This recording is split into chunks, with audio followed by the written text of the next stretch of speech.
Thank you for joining us for this look at the best original reporting from KPBS News this week. I'm Maya Trabulsi. Coming up, it's not a place you expect to find a museum. We'll visit a unique attraction in East County that's preserving some of our local railroad history. It was a run the Aztecs men's basketball team and its fans will never forget. The afterglow for SDSU that goes well beyond sports. And help is available for a common household utility. Find out how families in need can get caught up on their water bill. And we start with the scandal that's upended local politics. San Diego's transportation agency, MTS, will soon launch an investigation into allegations of sexual misconduct by Supervisor Nathan Fletcher. KPBS reporter John Carroll updates us on the case that's led Fletcher to give up his job. The decision by the MTS board came after a nearly 2-hour meeting held behind closed doors. When they emerged, acting board chair Stephen Whitburn delivered a statement. We will begin the process of selecting the outside counsel and beginning the investigation immediately. It is the board's intent that the findings of the investigation will be made public. The investigation will center around allegations made by former MTS public relations specialist Grecia Figueroa. She contends Fletcher groped her on 2 occasions and pursued a sexual relationship with her for 2 months. She was fired on the day Fletcher announced his candidacy for state senate. Fletcher has admitted having what he called a consensual affair with Figueroa, but has denied the assault and harassment allegations. Figueroa says it was not an affair, but was simply sexual misconduct. MTS had denied knowing anything about the situation until last week. But this letter would seem to suggest otherwise. It's from Figueroa's law firm, demanding Figueroa's employment records. It mentions sexual harassment allegations and potential retaliation. Problem is, it's dated February 17th. Whitburn insisted the board did not know about the allegations until the lawsuit was filed, which led to an obvious question. Are you saying then that it's conceivable that someone in the MTS structure got the letter and didn't inform anybody on the board? We have, as a board, decided that we are going to hire an independent counsel specifically to help us understand some of the questions that are being asked. As we've reported, Figueroa has intimated in her lawsuit that board member Sean Elo Rivera might have known what was going on with Fletcher. Elo Rivera was unrestrained in his denial of that. I'm pissed and I'm disappointed. There's a lot of feelings that I have, but I had no idea that any of that was going on. Among the many questions left unanswered is when the investigation meant to get those answers will be concluded. Acting Chair Whitburn would only say the investigation will be expeditious and thorough. John Carroll, KPBS News. Fellow Democrats are now starting to call for Fletcher's immediate resignation from the County Board of Supervisors, and that includes San Diego City Council member Vivian Moreno. Republican County Supervisor Jim Desmond is also calling for Fletcher to resign and not wait for the announced date of May 15th. Affordable housing could be coming to a local seaside community that's been slow to boost housing density required by state law. Jacob Ayer tells us what could be in the works for Del Mar as some push an alternative plan. In one of San Diego's most exclusive communities, affordable housing hasn't yet found much of a space. But a developer is aiming to build a 259-unit apartment complex on an ocean bluff in Del Mar with 85 subsidized apartments. And they've submitted additional plans to the city. There's a developer who wants to put a project right there on the bluff, and the city of Del Mar would like to say no, but they don't have a compliant housing element, so they can't. Pro-housing advocate Kevin Sabelico says the Seaside Ridge project is a great idea, but acknowledges it will be an uphill battle against the city of Del Mar and some local residents. Del Mar City Council member and former mayor Dave Drucker wouldn't comment on the specific project that's been in the works since last year, but gave insight on affordable housing action for the coastal city. We will first work to get affordable housing at the fairgrounds, and we need to come up with a memorandum of understanding to build those by April 2024. Drucker says if they're unable to do that, the city of Del Mar will have to rezone the North Bluff area and some areas of Del Mar's South Bluff to allow for 20 housing units per acre. Seaside Ridge spokesperson Darren Pudgel says Del Mar is out of compliance with state housing laws, and the project must be approved because it meets all requirements. In a statement, he said it would fulfill nearly 80% of the city's immediate need for 54 lower-income units, as well as 100% of the city's moderate-income need. And he also said that other potential sites in Del Mar will take too long to be built, although they do support the city's effort to create housing at the Del Mar Fairgrounds. Del Mar City Council unanimously approved a new housing element report earlier this week. It identifies the Del Mar Fairgrounds and a few private sites where rent-restricted housing could go for low-income residents. The state has 2 months to approve or deny Del Mar's new housing plan. Jacob Ayer, KPBS News. Part of owning a home is covering your own utility bills. Help is available specifically for those who are behind on water payments. KPBS Race and Equity reporter Katie Hyson tells us about a program offering help. Many times, households will spend their money on all of their basic needs and requirements like water, utilities, rent. Arnulfo Manriquez oversees the Low-Income Household Water Assistance Program for the nonprofit MAAC. It offers a one-time payment of up to $2,000 to help residents pay water or wastewater bills. And then they'll use a credit card for all the other, like food, anywhere they can use a credit card at. And it begins to stretch families. Manriquez says helping with a water bill can stabilize a family's finances. It's better to be able to connect with those households before they get into that situation of falling behind, before they get into a situation of starting to amass credit on their credit card. He says many people may not have heard about the program or realize they qualify.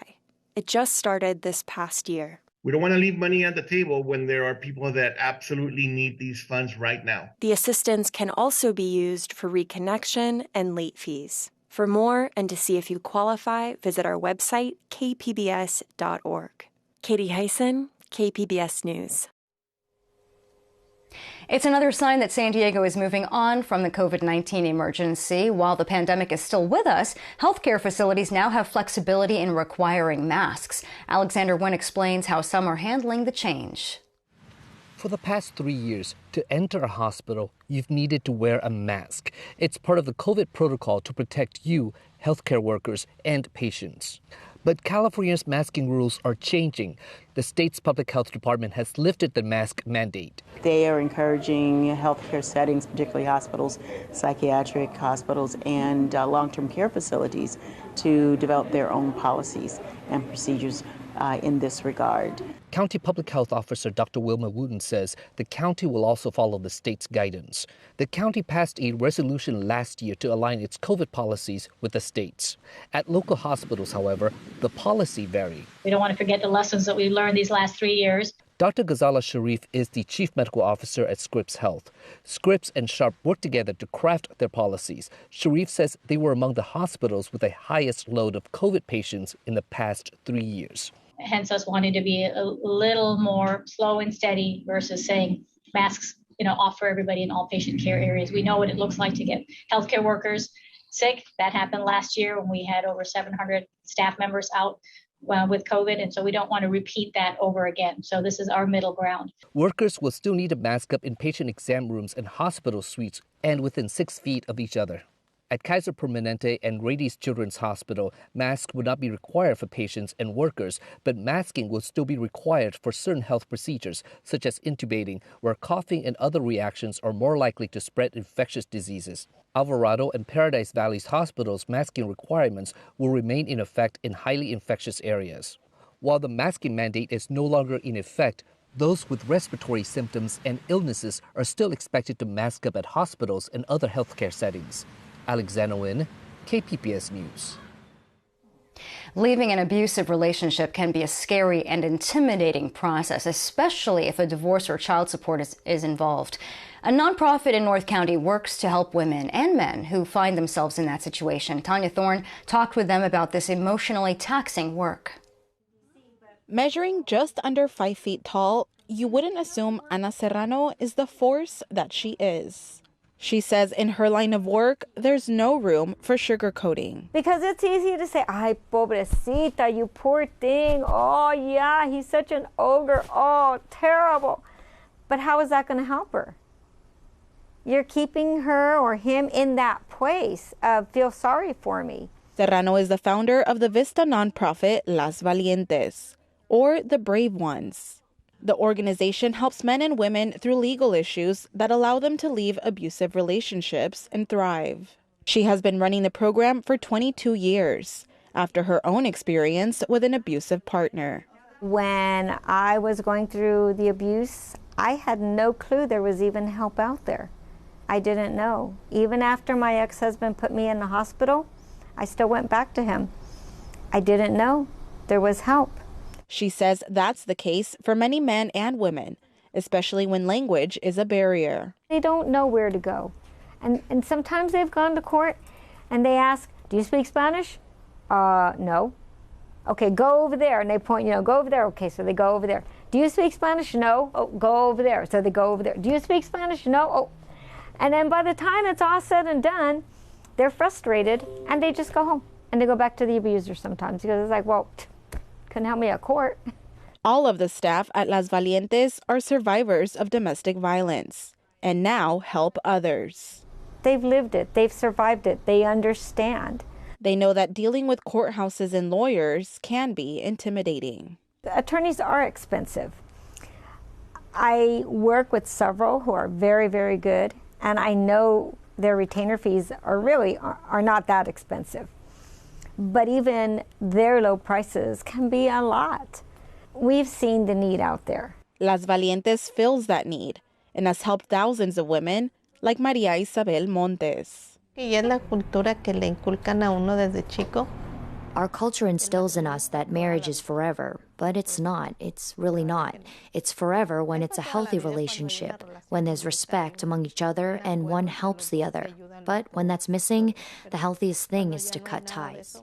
And Miriam Flores, who left an abusive relationship in 2007 with her 4 young children. It was like a lot of up and downs for the first few years, and then, it's a journey. It's a process, and then I met my husband now. Through her healing process, Flores found love again, someone who was also getting out of an abusive relationship. He was getting out of a situation and fighting for his kids, and he had to fight against other stigmas against men, that men, this is unique to women, men are usually the perpetrator, and that brought us together. Flores says leaving her first relationship was hard, but she's glad she did. And it's hard to move on and let go, but just know that there is support out there, that you're not alone, that it's not happening only to you, that you have nothing to be ashamed of. And I think places like Las Valientes is one of those outlets to help a lot of people out there. And that is why Serrano started the organization in the first place. And that's why I do what I do. Am I tough? Am I hard? Yes, because I love them and I care about them. And I don't want to see another woman get beat up because she doesn't know there's help. That breaks my heart. Tanya Thorne, KPBS News. Tanya Thorne's story was included in Thursday's San Diego News Now podcast. It's a mix of local headlines and original reporting from KPBS. You can stream it anytime, wherever you get your podcasts. And here are some of the most read stories this week at kpbs.org. There are growing calls for Nathan Fletcher's resignation from the Board of Supervisors as more information comes to light on a relationship with a female colleague. California Dream for All is a program that helps first-time homeowners with down payments. We explain how it works. And San Diego State loses the national championship game to UConn during a historic run in the NCAA March Madness tournament. And this show wouldn't be complete without wrapping up the Aztecs' whirlwind trip to Texas, and they may have fell short on Monday night, but the benefits of that run are being felt across the university. Here's some of our coverage from MG Perez and Melissa May. It was clear by halftime that March Madness was no longer marching in the Aztecs' favor. And when it was over, the fans who traveled to NRG Stadium in Houston were grateful for the historic ride that brought them here. It was really surreal to see them on the big stage, so I can't ask for more. Sad, but excited for the future. I think we're a great team, and I think we have a lot of potential for the future. Honestly, San Diego sports are only on the up and up right now. And the kick, and a shot at the three. There it is! But what goes up must come down. Not just brackets and basketballs, but also the emotions of the people who made it all possible. Senior guard Matt Bradley is one of them, who admitted last night after the game he almost quit 3 years ago because he wasn't sure basketball was worth it. I told myself, I was just like, you know what, Matt, it's been tough. Like, let's just go home and get a job and, call it the day, you'll be all right. But, Coach Dutch, he's one of the most genuine guys I've ever met. And the way he just took me in and, the brotherhood and these guys and actually having real leadership that I can follow, it just, it changed the trajectory of my life for sure. These guys are good people, and they're good students, and they're really good players. So we can feel good about the things we did. The fans agree. The team did great, and we're super proud of them for getting this far. I mean, this is the best thing that's happened to San Diego sports in a long time. SDSU made it so much further than anyone expected. It sucks it didn't turn out like we wanted, but this is awesome for San Diego State. So the road ends here at NRG Stadium, but as the saying goes, there's always next year. We played a great game. We had a good run. Go Aztecs. In Houston, MG Perez, KPBS News. This year, we didn't lose a basketball game in March. Every game in March we won, which is unbelievable, and we won a game in April as well. So amazing to see what this is going to do for our men's basketball program, amazing to see what it's going to do for us as a coaching staff moving forward and the things we learned. But the number one thing we will take from that is that we belong, and that when we go, we're going to expect to win. The Aztecs may not have won this year's national championship, but their appearance is going to boost not only their basketball program. We have a national relevance now because we played in national title games, so I think it will be to expand our recruiting base, not only on the West Coast, but I think we'll be able to recruit throughout the United States and possibly internationally. But the entire university will benefit. The university is affected by Final Four runs. There's no questions about it. I mean, the admissions, the applications for admissions, I should say, it will just go through the roof. We've seen it with other teams like the VCU, Wichita State, Butler, teams like that, Loyola Chicago, teams that have gone to a Final Four. It's absolutely affected not just the men's basketball program, but the university as a whole. According to SDSU, there has been an 88% increase in SDSU webpage views and a 59% increase in traffic to their admissions page. And most notably, the school received an equivalent of $200 million in free advertising. I think everybody should benefit. That's the way it should be, and I'm happy that that's the case. This run will also affect a new part of college athletics called NIL, where an athlete can receive financial compensation for the usage of their name, image, and likeness. SDSU's NIL was not high, but now, hopefully we have a better NIL situation at San Diego State for our players, of our future players, for all student athletes at San Diego State.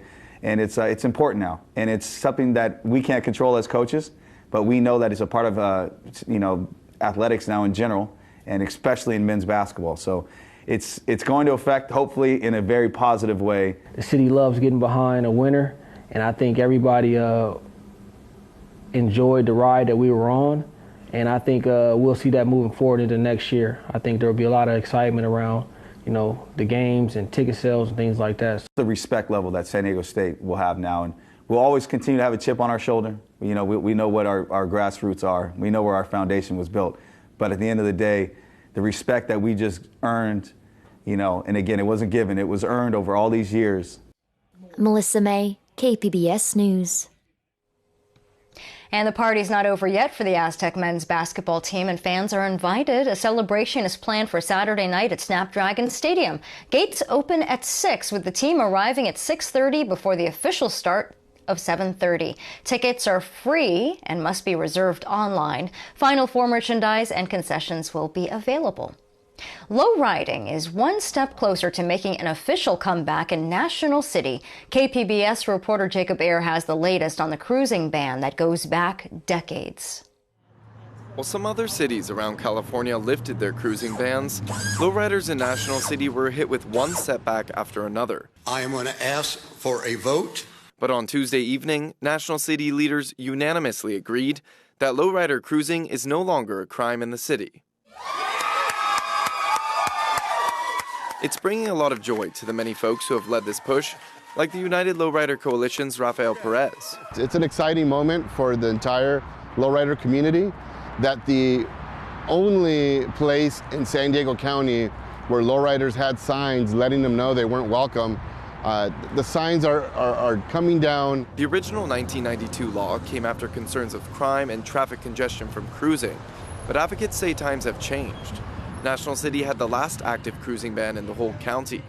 And after decades of pushing to overturn the ordinance, the council voted to repeal the law and bring back a cultural lifestyle to Highland Avenue once again. The cruising ban is being repealed, and we can freely celebrate our culture across the county without any fear of being profiled, discriminated, or harassed. There was a short-term trial on National City cruising last year, but this is permanent. Now with the repeal, people are planning to join the lowriders and slowly cruise on the streets of National City for good in the very near future. The city has events planned this summer. There's a car show at the end of the summer that has an organized cruise around it. So there's definitely going to be some cruising activity. And, just getting in your car, going for a cruise with your family, that's what we're all about, just enjoying the culture, enjoying the cars. During Tuesday's City Council meeting, State Assembly member David Alvarez touted a state bill he introduced that would lift cruising bans throughout California. The National City repeal faces a second reading of the ordinance, which is slated for later this month. Jacob Ayer, KPBS News. There's a new reason to visit one of San Diego County's many museums. A very big reason. John Carroll traveled to Campo to the Pacific Southwest Railway Museum to see the museum's newest piece of railroad history. A little over an hour east of San Diego lies the sleepy little town of Campo and the Pacific Southwest Railway Museum. You'll know you're there by all the signs.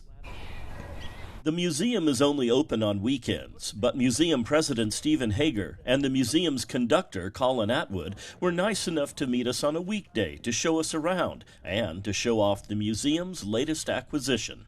Our mission out here is to preserve and interpret railroads and railroad history in the Pacific Southwest of the United States with a focus on railroads in San Diego County. And right there behind Hager is a major piece of recent railroad history in the county. The technical term is an F40 PHM-2C commuter locomotive. The F40 PHM, what he said, powered coaster commuter trains between San Diego and Oceanside from 1995 until 2021. It's unique among American-built locomotives. The North County Transit District, which operates the coaster service, custom ordered this locomotive and 4 sister locomotives just for that commuter train service. There's no other locomotives exactly like them that were ever built. The coaster locomotive takes its place among the museum's extensive collection, everything from boxcars to hand carts, passenger cars to cabooses, many parked outside, waiting for the day when funds are available to restore them. Hager says even the coaster locomotive needs a little TLC. But it's inside where you find this museum's crown jewels. Museum conductor Colin Atwood can tell you all about them. We have a lot of living history here in this museum that we love to share with everybody. One piece of that living history, this little fire engine that runs on rails. So it was able to get to places that your traditional fire truck couldn't get to. So if there was a tunnel fire somewhere between wherever the road was and the next connecting road, this would be able to get in between to handle that fire. Here you can see how railroads invented signaling technology, later adapted for automobiles. There is Southern Pacific 2353, an oil-fired locomotive built in 1912, and a Santa Fe Railway post office, This is how the mail moved after the Pony Express galloped off into history. It's always good to know where it is that you've come from as a country and where we have gone and where we're going. So this is the perfect place to come and look at actual living history. Back to recent history, the coaster locomotive. Museum management had to work their way through 4.5 years of governmental, logistical, and financial hurdles before the process of moving it to Campo could begin. The story of how this locomotive got here is a doozy. Let's just say it didn't get here by an engineer sitting in this cab driving it here. Right now, we have no rail connection to the outside world here in Campo.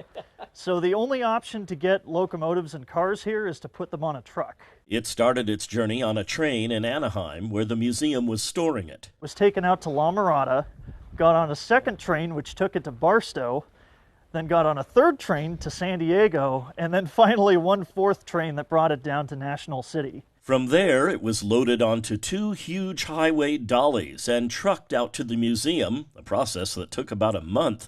But for Stephen Hager, Colin Atwood, and the rest of the volunteers who make this museum go, it was worth it. A new addition, relatively speaking, to a special place that rolls out the history of railroad travel. A place, like any good museum, that tells a story of where we've been, how we got to where we are today, and perhaps where we're going next. John Carroll, KPBS News. All of these stories originally aired on KPBS Evening Edition, and that is our nightly newscast featuring some of the headlines and original reporting around San Diego, and that airs weeknights at 5 and 6:30 right here on KPBS, and we also live stream the show on the KPBS YouTube page, so be sure to subscribe. And we hope that you enjoyed this look at KPBS News this week. I'm Maya Trabulsi. Thank you for watching.